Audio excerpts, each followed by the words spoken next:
तो central dogma से हम स्टार्ट करते हैं, ठीक है। सेंट्रल डोग्मा हमें फ्रांसिस की आरएनए से ही डीएनए बनाना, नहीं तो हम क्या बोलते हैं कि जो पॉलीमरेज बने इससे डीएनए डिपेंडेंट डीएनए पॉलीमरेज, जो कि क्या होता है डीएनए की ट्रांसक्रिप्शन होगी, फिर वो एमआरएनए के अंदर ट्रांसक्रिप्शन होती है और वो डीएनए बनाता है यहाँ पे, ठीक है। ये वाली स्लाइड होगी क्लियर। हाँ, तो यहाँ से स्टार्ट होती है हमारी डीएनए रेप्लिकेशन। डीएनए रेप्लिकेशन के अंदर क्या है कि जो डीएनए सिंथेसिस की हम बात करते हैं वो होती है हमेशा 5' से 3' के अंदर डायरेक्शन में। अब यहाँ पे अगर मैं कहूँ तो यहाँ पे कन्फ्यूजन हो जाता है कि यहाँ पर तो 5' 3' लिखा हुआ है, लेकिन यहाँ पे 3' से 5', लेकिन हम इसे रीड हमेशा 5 से 3 करेंगे और यहाँ पे भी हम 5 से 3 की इसे रीड करेंगे, ठीक है। नेक्स्ट टाइम में भी समझा हुआ है कि अपस्टार्ट के अंदर जीएमपी से सीएमपी में लिखा हुआ है और यहाँ पे भी हम जीएमपी से सीएमपी के अंदर वाली बात करेंगे। या ओके, सो नेक्स्ट हमारे पास आ जाते हैं डीएनए रेप्लिकेशन के बाद। तो डीएनए रेप्लिकेशन में हम बात करते हैं हेलिकेस या अनवाइंडेज एंजाइम की। सो थोड़ा इस तरह से होल्ड कर लेते हैं, या बेटर।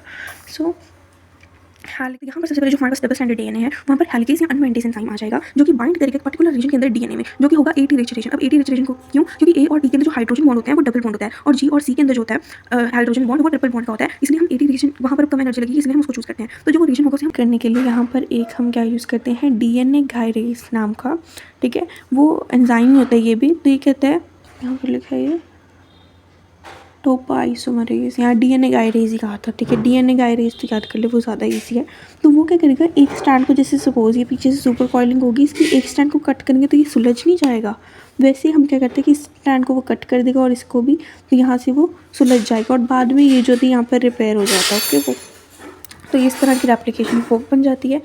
उसके बाद थर्ड आ जाएगा हमारे पास ये DNA polymerase 3, remove the wrong basis. तो यहाँ पर ये क्या करती है, ऐसे धीरे धीरे धीरे धीरे चल के देखती है डीएनए पॉलीमरेज कहीं पे कोई रॉन्ग बेस तो नहीं जुड़ा हुआ, वो चेक करेगी। अगर कोई रॉन्ग बेस इन केस कुछ इस तरह से जुड़ा हुआ, ठीक है, तो वो इसको हटाकर और यहाँ पर ए लगा देगी।